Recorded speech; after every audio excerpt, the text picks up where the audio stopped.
Kok gini sih anak-anak zaman sekarang? Jadi nggak ada persaingan. Bahkan buat menjawab.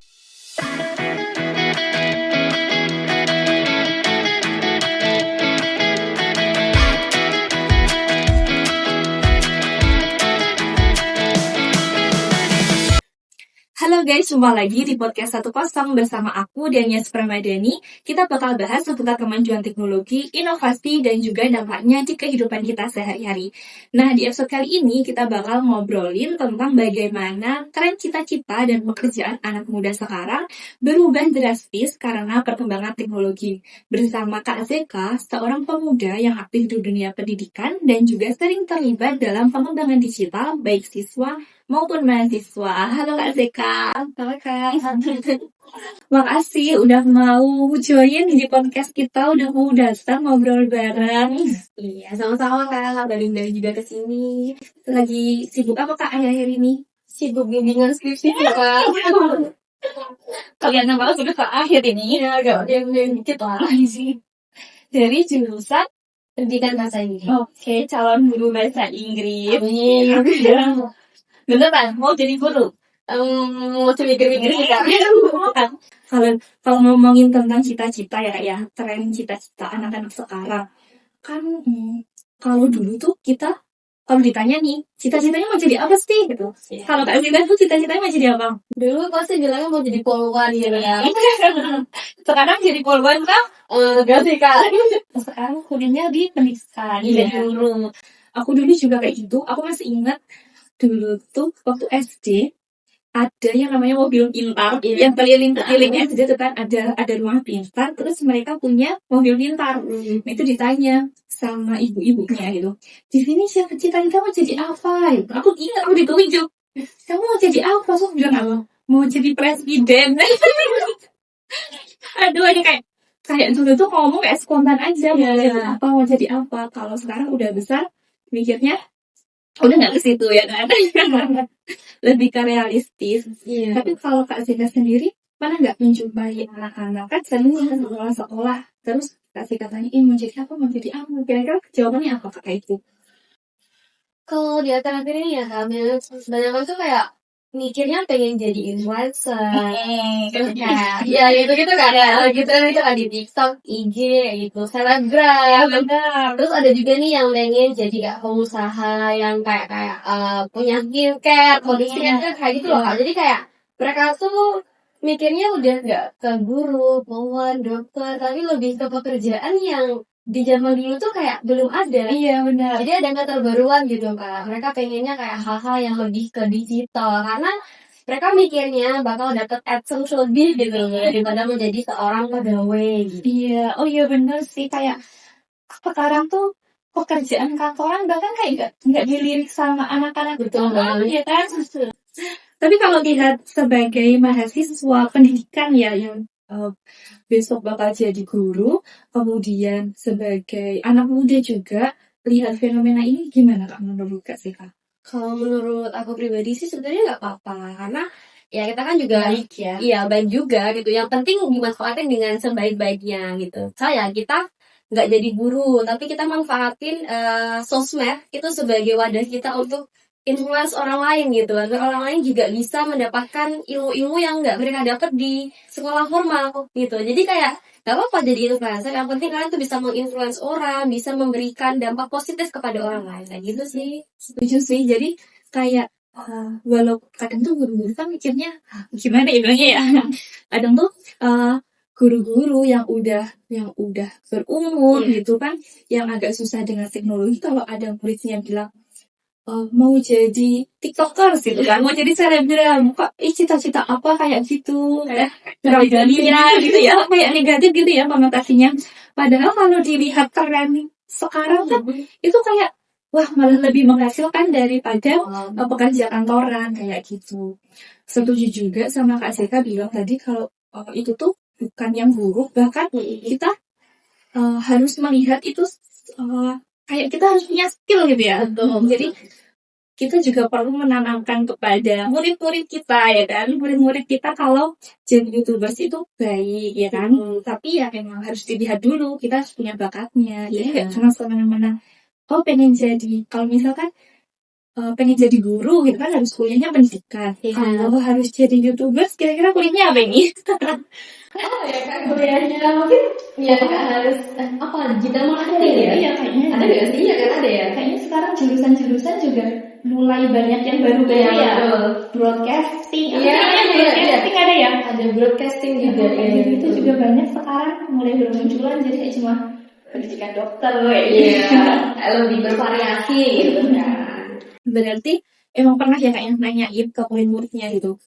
Pernah sih kak, karena kan aku juga kemarin sempat magang di SMA. Dia kan udah gede-gede ya. Jadi mereka juga udah harus magang. yang trending ini. Ya ada juga sih yang masih kayak pengen jadi dokter, jadi gitu. Tapi kebanyakan juga udah berubah kan gitu. Udah kayak pengen jadi influencer lah, jadi selebgram lah apalah gitu. Jadi kayak sebenarnya cita-cita sekarang udah nggak aku pengen jadi apa, tapi lebih bijak kayaknya ya anak-anak sekarang. Lebih kayak aku kalau dulu kan aku pengen jadi dokter, kan nggak tahu dokter tuh ngapain atau jadi pilot, jadi apa jadi astronot gitu aja kan. Kan nggak tahu kayak astronot tuh bakal ngapain. Tapi kalau anak-anak sekarang, kalau aku lihatnya ya, lihat fenomena tuh anak-anak sekarang pengen jadi YouTubers. Mungkin karena mereka sering lihat YouTube gitu ya, sering lihat YouTube, jadinya aku pengen jadi kayak masnya ini gitu. Jadi dia udah kayak punya rasa keinginan gitu. Sedangkan kalau aku dulu waktu SD kayaknya cuma ngikut gitu, ngikut temen ya gitu. Jadi anak-anak sekarang tuh kayak lebih kreatif ya nggak? Lebih kreatif. Mereka juga punya lebih banyak skill gitu loh kak untuk diasah. Kayak adik saya tuh kan juga di SMA kan. Iya. Dia tuh juga suka banget kayak influence banyak orang gitu lewat kayak konten dia di media sosial. Kayak dia bikin semacam kampanye kayak gitu, campaign ya. Kayak gitu-gitu kan juga masuknya ke karena digitalisasi kan. Ya, itu kan bagus juga. Ditanyain nggak kak mau jadi apa besok? Dia masih gitu ya. Katanya aku mau kuliah di UGM lagi. Tapi agak lalu juga ya. Atau masih kelas 11 juga. 11 sebentar lagi ya. Iya. Pas 12 terus nanti udah mulai harus dimantangin Iya, betul banget. apalagi sekarang benar-benar teknologi itu berkembangnya cepat banget. Iya, Bahkan pekerjaan yang sekarang ada mungkin 10 tahun yang lalu tuh belum kepikiran orang. iya betul banget. Apa ya? Media sosial spesialis, ya kan, data analis, ya sekarang kan banyak tuh bermunculan, bahkan banyak dicari. Sedangkan dulu kayak orang benar nggak kepikiran mau ada kerjaan kayak gitu. Betul banget. Pernah punya pengalaman? KZK? Kalau aku sih lebih ke ini sih kak, bukan pekerjaan tapi kayak hasil dari pemikiran orang-orang di zaman dulu ke bawah ke sekarang gitu. Semuanya ChatGPT. Iya, Nah, gak kepikiran kan kak dulu kalau sekarang bakal ada sebuah aplikasi yang bisa menjawab semua kegundahan kita. Pernah nggak sih kepikiran? Nggak kepikiran. Paling pun dulu mentok di Google. Tanya tentang apa, dijawab ya tahu ya Google aja kan. Sekarang bahkan ketika Google nggak tahu, dia lebih tahu daripada kita. AI ini kan, ya kan. Jadi kayak apakah orang dulu tuh kepikiran kalau zaman sekarang tuh ada sebuah aplikasi ajaib yang bisa menjawab segala kegelisahan kita di masa lalu. Nggak ada kan? Nggak ada. Makanya Kalian tahu. Padahal AI atau ChatGPT itu baru ada berapa tahun ya? Kayaknya baru deh. Iya. Tapi dulu pernah ada sih kak waktu zaman COVID namanya Kanda. Apa itu? Kayak aplikasi yang ngejawab kayak matematika. Oh iya, Tapi dia cuma matematika doang gitu. Kanda, tulisannya Kanda Pakai ya. Q. Oh Kanda gitu. Saya aja. Oh iya ada aplikasi.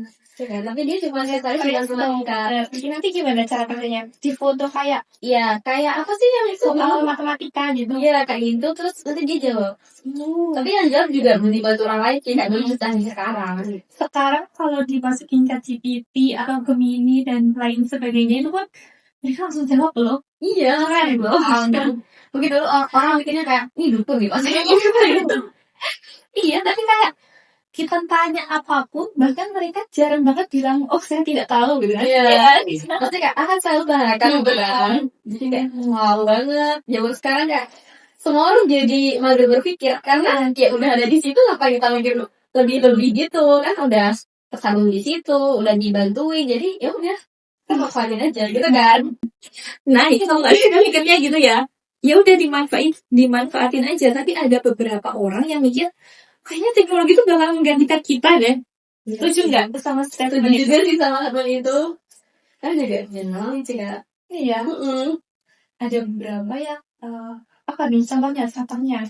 Kayak gini, sebagai guru ya, kan kita juga mengajar ya. Nah, tapi sometimes ketika kita memberikan sebuah pelajaran atau pembelajaran kepada murid kita, itu mereka udah tahu duluan. Oh, Ya kan? iya, Kayak, iya. terus gunanya aku di sini apa gitu kan? Kita juga mikir gitu. Kita harus berinovasi. Tapi kalau inovasi kayak nggak sejalan dengan teknologi kan juga, Nggak bisa. iya kan? Nggak bisa. Jadi kita juga harus belajar. Makanya aku juga mikirnya gini, kalau aku nggak punya skill yang mumpuni dari sekarang, 10 tahun ke depan aku pasti tergantikan. Sebagai guru lah ya ini. Semua orang akan beralih ke teknologi. Kita nggak, murid ya, itu nggak berpikir kalau aku nggak perlu guru gitu.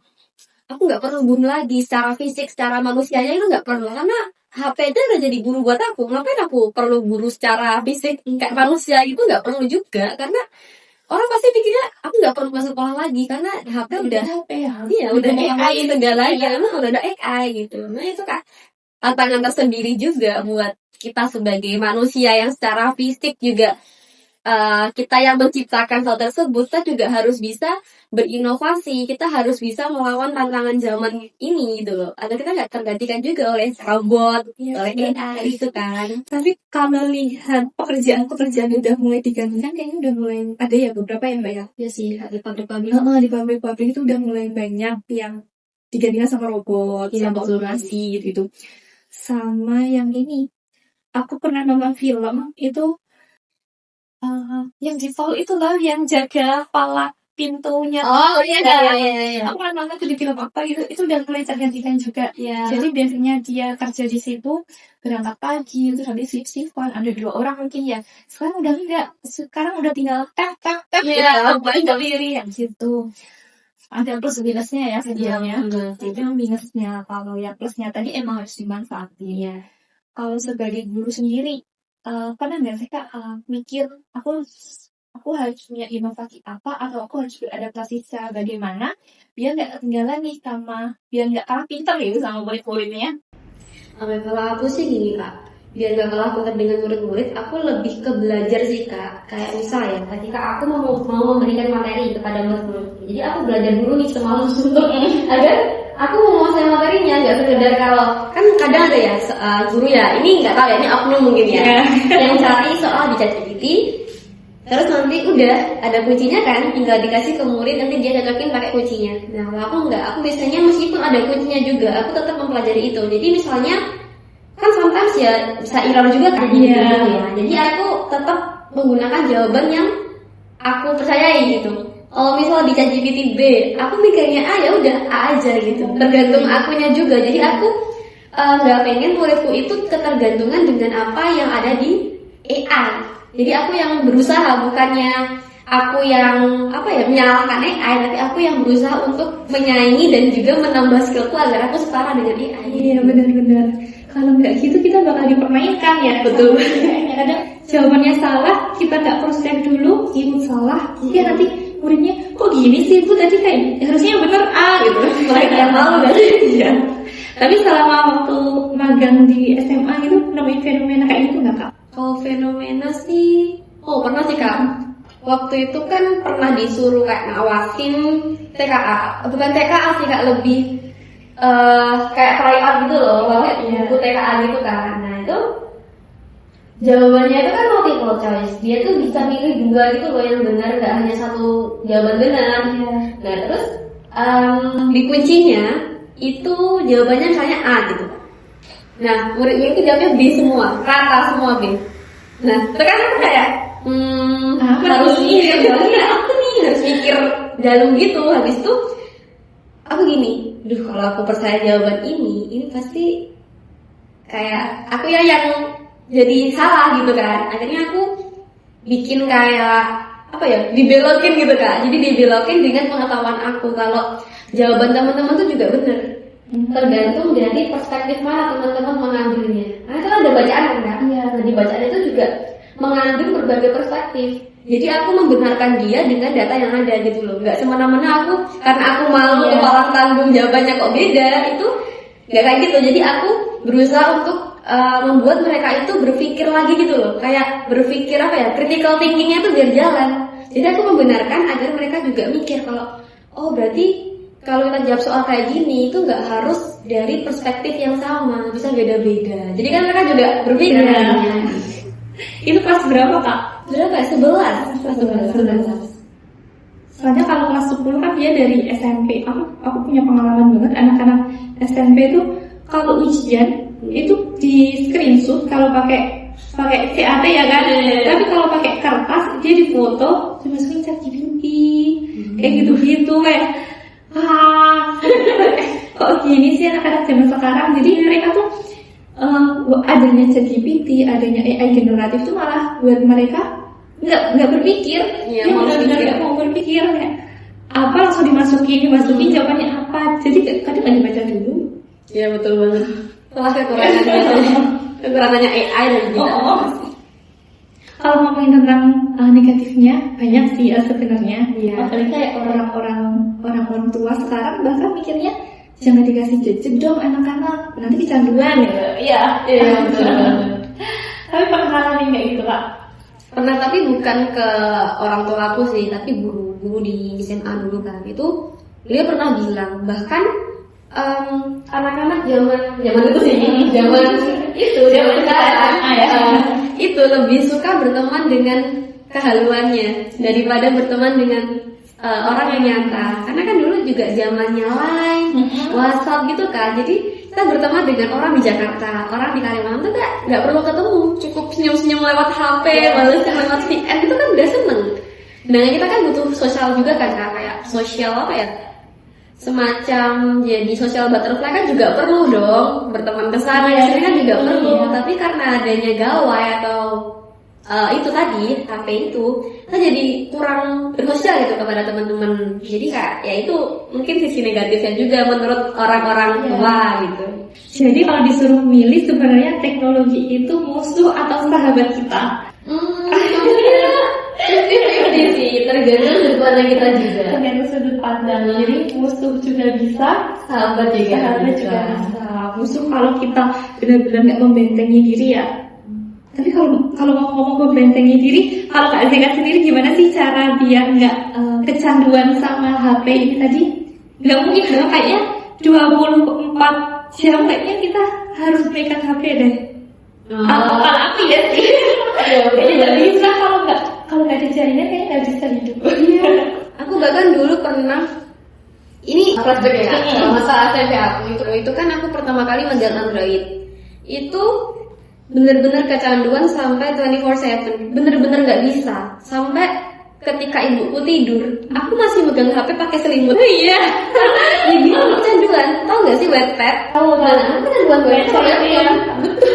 Itu nggak bisa hilang. Terus akhirnya waktu aku SMA itu kan teman-temanku suka Wattpad itu kan juga sama. Nah itu mereka beli yang versi fisiknya novel. Oh iya. Nah, jadi aku mengurangi penggunaan gawai itu dengan membeli novel. Iya. Jadi aku mulai kayak misal seminggu itu aku habisin setengah harinya nggak pulang sekolah gitu baca novel. Di sekolah juga baca novel. Terus nanti malamnya baru pegang HP kayak gitu. Oh bisa sih gitu. Oh sekarang udah mulai balik lagi nih. Kayaknya HP sekarang apa kayak WhatsApp kayaknya. Kalau WhatsApp hilang, apa yang kita lakukan? Pernah kepikiran nggak? Iya. Mungkin kan kita apa-apa mesti lewatnya WhatsApp, chattingan, bahkan ada yang lainnya seperti Telegram kayak gitu. Kita tetap pakainya WhatsApp, iya nggak? Iya betul banget. Karena udah yang utama gitu nggak sih WA tuh? Kayak nggak bisa kehilangan WA barang sedetik pun gitu. Bahaya sih. Jadi sebenarnya yang bikin AI atau teknologi buruk itu ya manusianya sendiri ya.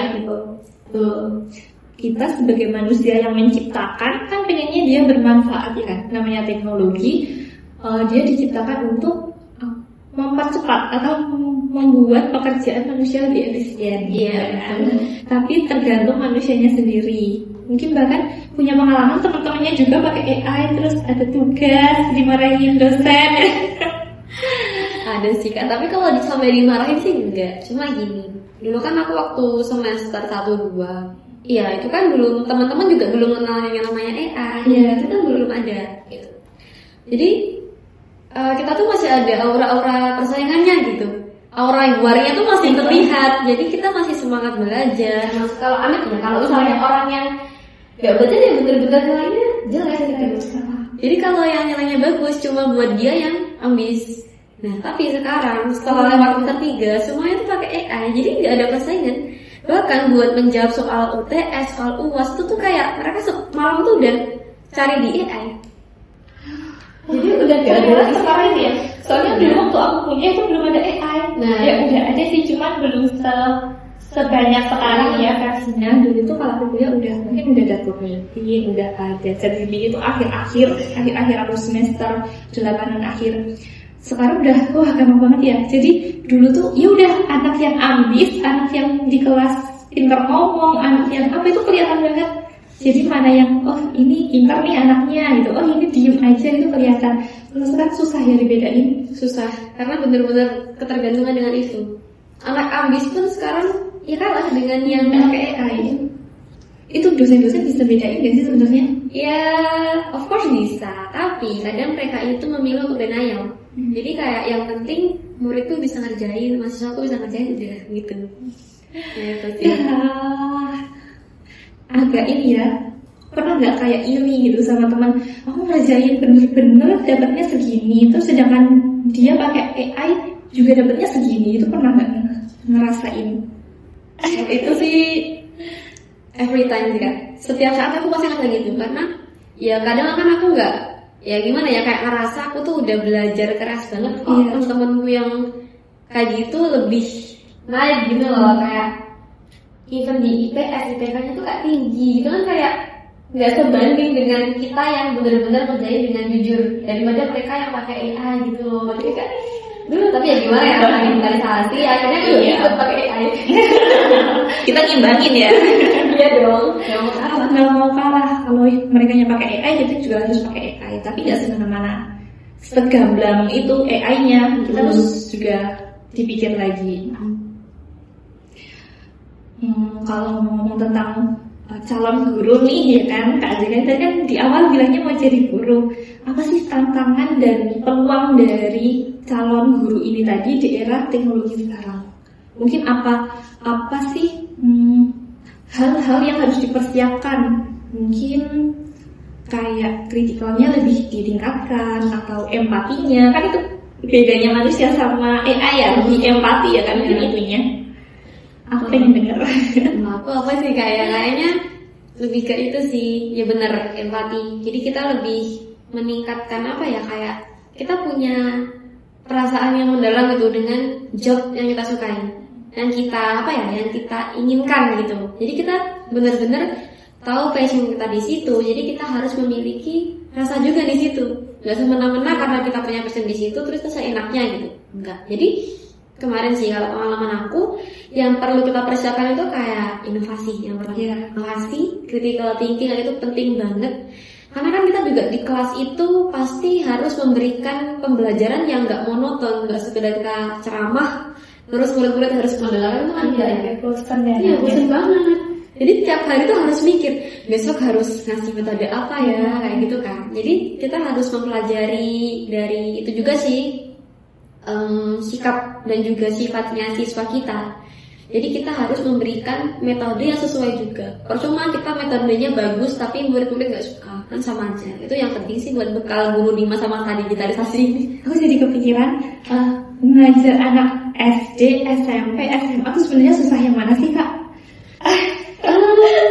Beragam ya, beragam. Tapi kalau temanku sendiri itu suka yang SD karena dianggapnya kayak masih bocil, jadi masih agak nurut. Tapi kalau aku sendiri lebih mending SMA. Mending SMA, kenapa? Soalnya kayak udah gede, jadi kayak kan sama-sama Gen Z nih, jadi Yeah. kayak seumuran aja gitu kalau yang zaman sekarang. Tapi kalau yang SD itu kayak bisa kelas 1-2 itu kan belum bisa baca. Jadi pelajarannya di situ. Kita susah buat ngajar karena mereka aja belum bisa baca. Gimana cara kita ngajar? Jadi kayak ada apa ya, kesusahan juga di situ. Terus kalau yang aku pernah sih ngajar SD kelas 4, 5, 6. Kan udah gede ya, mau masuk masa presisi ke masa remaja dia. Kan kayak mereka mulai nakal ya. Jadi susah banget karena mereka nggak mau dengerin kita. Susahnya di situ. Kalau SMA kan ya udah, kalau mereka nggak mau dengerin ya mereka cukup paling diam kayak gitu kan, kayak mereka nggak bikin kegaduhan, nggak ngerjain tugas bagi guru kan enggak. Ya ada sih, cuma Ada itu. jarang gitu. Nggak sopan kayaknya. Tergantung sekolahnya juga sih. Kalau mungkin sekolahnya di pinggiran itu mungkin ya ada lah yang nakal-nakal dikit. Tapi kalau di kota menurut aku ya nggak sebanyak yang di sekolah di pinggir-pinggir kota sih. Kalau pengalaman tuh gitu sih. Jadi tadi bekal utama yang harus kita miliki sebagai guru di zaman sekarang tadi adalah Inovasi, empati dan empati. Iya, empati itu benar-benar kayaknya teknologi nggak punya empati. Jadi ya kita tanya apa jawab apa. Jadi kalau guru kan masih di depan gitu ya. Kalau layar, walaupun muridnya bosan dengerin gurunya, tapi kalau kita dihadapin sama gurunya tuh gurunya di layar ya, terus kita dengerin kayak hari-hari kayak gitu juga bakal bosan ya sih muridnya. bosan banget. Lama banget. Jadi emang guru tuh belum bisa dihilangkan atau mungkin nggak bisa dihilangkan ya. Ya terus jangan bilang lah. Dihilangkan. Jangan sampai bilang. Soalnya nggak tahu nanti murid-muridnya bakal jadi apa kan ada guru. Ada guru sekolah. Benar, ada masuk BK, masuk A malah. Murid-murid zaman sekarang, tapi kalau dibandingin sama Kak Zeka waktu sekolah sama anak-anak zaman sekarang, nakalan siapa Kak? Aduh, kayaknya sama deh. Sama nakalnya. Sama nakalnya. Oke, jadi kalau disimpulin, perubahan tren cita-cita dan dunia kerja itu bukan hal yang perlu ditakutkan, ya nggak? Jadi harus kita hadapi bahkan 10 tahun. Maksudnya kayak kita sekarang belajar A mungkin ya, belajar misalnya akuntansi gitu, kita belajar akuntansi, mungkin 10 tahun ke depan akuntansi udah nggak ada atau apa gitu kan. Nah, di sela-sela waktu kita belajar kuliahnya itu, kita harus punya tetap punya rasa harus mau belajar kapanpun, dimanapun, sampai kapanpun. Betul. Kita harus ditanamkan ya kayaknya. Jadi walaupun kita belajarnya A, kuliahnya A, walaupun besok kerjanya enggak A, itu enggak menjadi masalah ya. Betul. Mungkin ada closing statement nih buat teman-teman. Apa ya closing statementnya? Mungkin ini, di era digitalisasi ini teman-teman jangan takut untuk berkecimpung di dalamnya, karena belum tentu kita tuh bakalan kalah. Bisa aja karena kita belajar terus berinovasi, kita yang akan menang daripada AI atau tools yang lainnya. Jadi tetap berusaha aja ningkatin skill dan juga belajar apa yang teman-teman ingin pelajari gitu sih. Oke, terima kasih Kak Zeka udah mau bergabung di podcast kita pada episode kali ini. Buat teman-teman jangan takut mau punya cita-cita apa ya. Jangan takut pengen jadi apa dan punya cita-cita apa. Jangan dengerin teman-teman yang penting skill diasah ya. Oke, sekian episode kali ini. Jangan lupa like, comment, share, dan subscribe ya.